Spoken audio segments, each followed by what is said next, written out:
Speaker Emerita, Democratic Congresswoman Nancy Pelosi of California. So great to have you here. You've been in Congress quite a while, but you just haven't had enough, have you? You're going back for more. You haven't had enough. That's why I'm here today. Good morning. Good morning. Good morning. Wonderful to be with you and inspired by Dr. Simmons. My goodness. Let me just say, it was, yes, wonderful to see the bipartisanship that Chuck and Senator Round brought. Leader Schumer and Senator Round brought to the show this morning and to the meetings yesterday. And we have to go forward in a bipartisan way, and it's encouraging. But as I listen to Dr. Simmons, I am reminded that in addition to thinking in terms of guardrails and standards and all the kinds of things that we have to do and what's the agency that's going to run this, we have to improve AI as it goes forward. And apropos of Dr. Simmons' conversation with you, to have make sure we don't have bias in the algorithms, make sure we're protecting children as we go forward. The 230, and these are some of the things that we've been talking about, not just to regulate, but also to improve the system as it goes forward, not just accept it as is at the moment, because, again, it's a double-edged sword. It can be a plus, it can be a minus. But we want to make sure it's as much a plus as possible for everyone. That's why no bias in the algorithms when it comes to women or people of color and our children. Madam Speaker, we have a couple of stories that we want to talk to you about. One, a story written by David Ignatius yesterday, sort of went off like a political bomb in Washington. But before I get to that, I want to talk about today's news. We had Mitt Romney talking about his retirement yesterday, but dropping also is a story where Senator Romney said a very large portion of my party really doesn't believe in the Constitution. Of Mike Pence, he said, no one has been more loyal, more willing to smile when he saw absurdities, more willing to ascribe God's will to things that were ungodly than Mike Pence. And then he said of Mitch McConnell, someone who I saluted for much of what he did on January the 6th, he talked about trying to warn Mitch McConnell on January the 2nd and to be prepared for violence on the 6th, and said he heard nothing back. I'm curious what your thought is about that last one, and also about the other things that we've heard from Mitt Romney about a Republican Party that he says most of them don't even believe in the Constitution. Well, the departure, so far he has another year, but the announcement by Senator Romney, it was bad news, really, because he is such an example of courage in the United States Senate and in the Congress. The country needs a strong Republican Party. I say that all the time. And they've done great things for our country. And Senator Romney talked about the contrast as to then and now, and hopefully we can have it at a place where it is the grand old party once again. The statement about the Constitution is very troublesome, because that's the unifying thing, our Constitution, the oath we take to protect and defend it. So I hope everyone is listening to his remarks in that regard. So, Madam Speaker, I want to touch on what Joe brought up as some of the topics that we want to talk to you about today, and it's sensitive. We've had Mitt Romney now saying that he's stepping down, that age is a factor, and that Joe Biden and Donald Trump should step aside because age is a factor, and David Ignatius writing a piece and pointing in part to age being a factor. Can you speak to age being a factor potentially in a good way, seeing as you were on the inaugural 50 over 50 list? And when I interviewed you about retirement, I believe you said to me, what's that? And I'm not trying to be cheeky or cute about this. This has become a really serious conversation where people are putting Joe Biden's potential re-election in question because of his age. Well, age is a relative thing, as we all know, and just looking to our own families and communities and the rest. I come from a community where I just visited with Norman Lear, who's 101, Frank Gehry, who's 95, both of them still actively involved in their professions. It is, again, it's relative. I think that Joe Biden brings such wisdom, judgment, experience to the job of presidency, and he is a great president and will continue to be a great president. But again, it's a relative thing. I can't make judgment about health is a factor in it as well. So again, let's be in the very positive vein about age. It is about judgment, and that's what a president needs to have. Joe Biden knows his why. He knows why he is there. He has a great vision for America. He has knowledge of the issues. He has so much experience, which brings him judgment. He's experienced and strategic in his thinking and getting the job done. We have a record of legislative successes, the 2 years that we were in the majority with him as president. He's a great leader, and that's all up here. And then in the heart, he's the most empathetic president. So his experience is an advantage to us and not to be described as a disadvantage. But again, it's a relative thing. If your health is not good and the rest, then there may be a factor to be considered there. So I appreciated what Senator Romney said, and I don't know why. It's an interesting thing, because when we're with the president, he's vigorous, he's on top of the situation, he is so knowledgeable, and you would see him meet somebody and say, tell me how your younger son is. And I know he was going to college. He has a great memory, which is part of something that might be in question as time goes by. But I'm excited about his candidacy. The Biden-Harris team is our team. We're very proud of it, and we're all going to work very hard to make sure that they are reelected. Speaker Pelosi, good morning. It's Willie Geist. Good to see you. I would just add into this conversation that we haven't mentioned. Donald Trump gave an interview that aired last night in which he was asked directly if Joe Biden's too old. Donald Trump said, no, he's not too old at all. I have friends in their 80s and 90s who are sharp as a tack, making the case that Joe Biden's not too old. He just says he's incompetent, but not too old. Perhaps some self-awareness about his own age. But we can put that to the side. Madam Speaker. Yes, he's 77, and exactly. I don't hear too many people.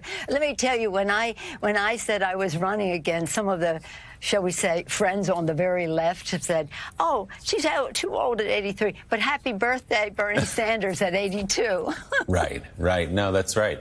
I want to ask you, Madam Speaker, about what we've seen play out in the last couple of days for your successor with Speaker Kevin McCarthy, where he has now said, yes, we're going to have an impeachment inquiry. We're not going to have a vote on it. We're just going to go forward with this. And to the extraordinary sight of backbenchers, members of the Freedom Caucus, scolding the Speaker of the House, saying, you are out of compliance, Speaker McCarthy. You will do as we say. We put you in this job on the 15th vote back in January, and here are our list of demands. Otherwise, we will vacate the chair. As someone who not so long ago held that chair as Speaker and did so very well for a long time, what do you make as you watch that play out? Well, I think it's a continuation of the night he was confirmed, he was voted as Speaker. He kept making concessions and concessions. I call it the incredibly shrinking speakership.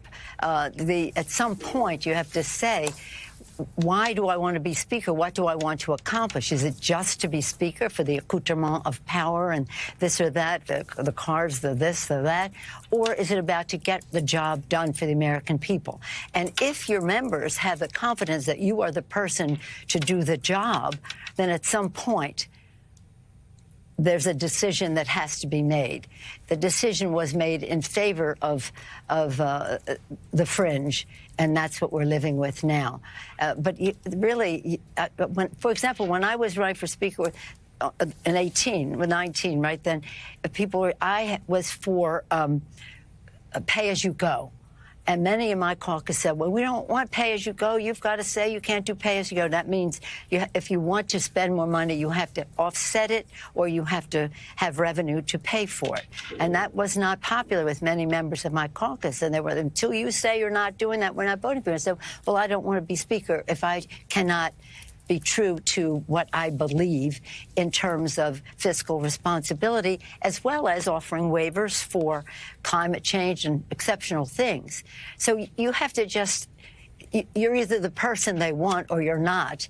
And clearly, he was desperate enough for this speakership to just grant them veto power over everything that he wants to do. But let's hope for the best. You know, let's hope for that both experience and moving forward and the rest, that the rest of the caucus, the Republican caucus, will say, no, we want to get a job done here, rather than just go as slow as the slowest ship in a convoy, rather than a bandwagon of a party to go forward with an agenda. And again, working as much as possible in a bipartisan way because we have a Democratic president. And Speaker Pelosi, Speaker McCarthy made the argument the other day that, well, Nancy Pelosi set this precedent. She waited a long time to have a vote on the first impeachment of Donald Trump. You did hold a vote, we should add, but he said you made the rules and he's just following them now by not holding this initial vote for an impeachment inquiry. What do you say to that? I say that that's hogwash. I mean, it's ridiculous. And I don't know why the press keeps repeating it.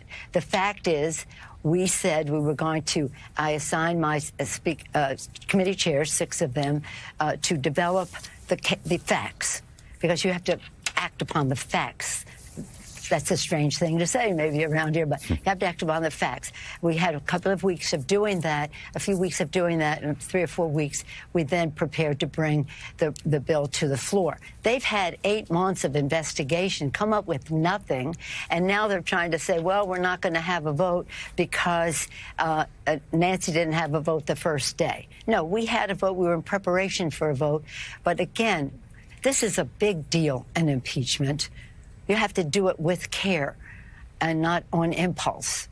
And until we had the case ready, that's when we went forward. Now, they, again, have been investigating for months, coming up with nothing, and now they're going to say, on the basis of nothing, we're not going to have a vote on how we go forward. Don't blame it on me. Just take responsibility for what you are doing there, and don't misrepresent the care that we took, the respect that we had for the institution to go forward in a way that really addressed the high crimes and misdemeanors of Donald Trump. Madam Speaker, in terms of respect for the institution, you arrived at the institution when Jim Wright was Speaker. You arrived at the institution when members of Congress, both Republican and Democrats, knew each other, talked to each other, knew each other's families. Some of them stayed in Washington over weekends, and you had picnics together, Republicans and Democrats. All of that seems to have changed. So my question is, was there a specific period of time in your time in the Congress or a specific series of events that helped change what was there when you began your career in the Congress in 1988?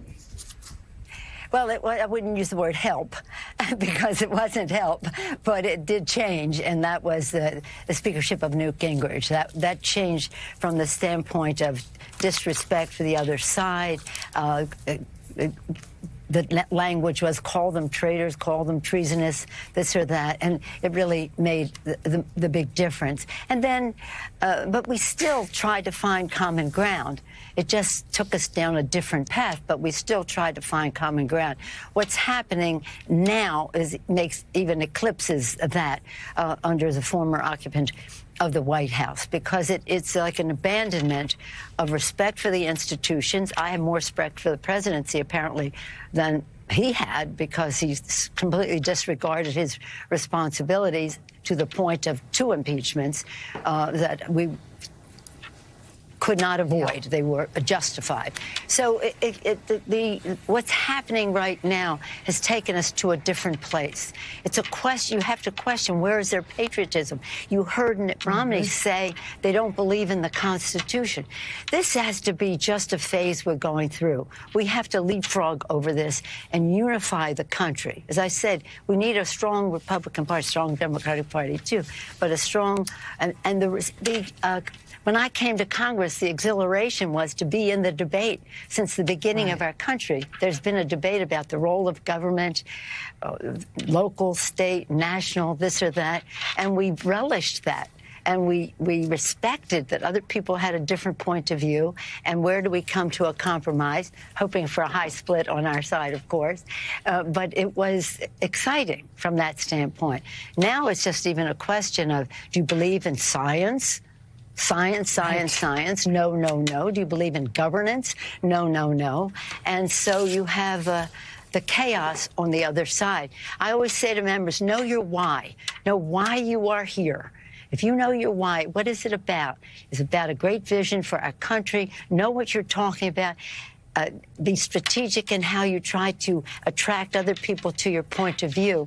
And again, love. We always say love. Let other versions exist in a way that is respectful. So I'm always hopeful that we can get back to that.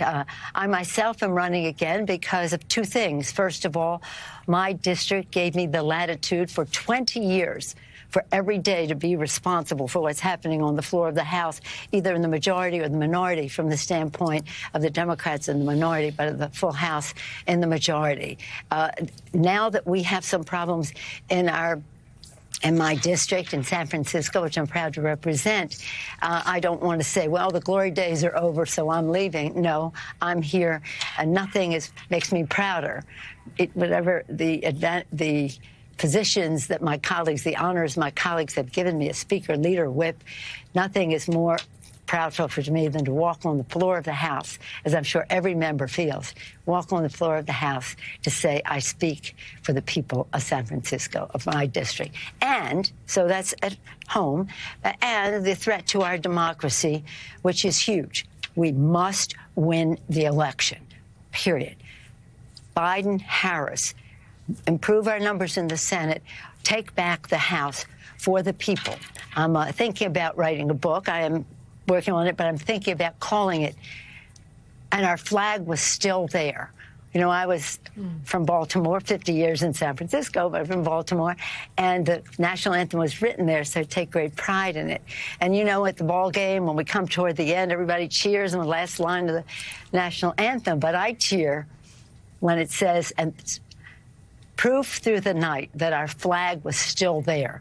That's my motivation, and our flag is still there with liberty and justice for all, which we pledge every day. So we have big challenges, and we like to solve them in a bipartisan way.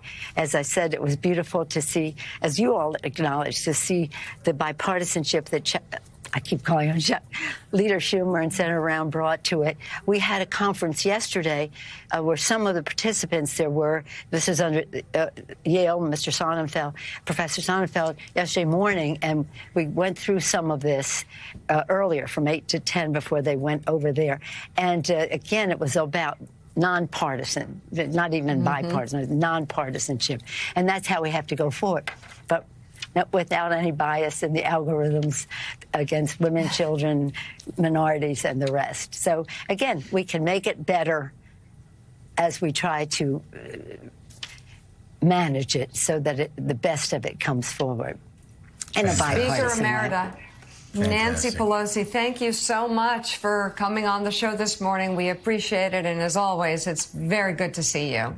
Thank you. I just make one more point. As Speaker for a long time, I think you will appreciate the frustration of the saying, 99 senators are not enough. 99 senators are not enough. So you never know what you're going to confront there. And I think Chuck is right. This is a Republican challenge. They have to solve it. Thank you all very much. Good morning. For sure. All right, thank you.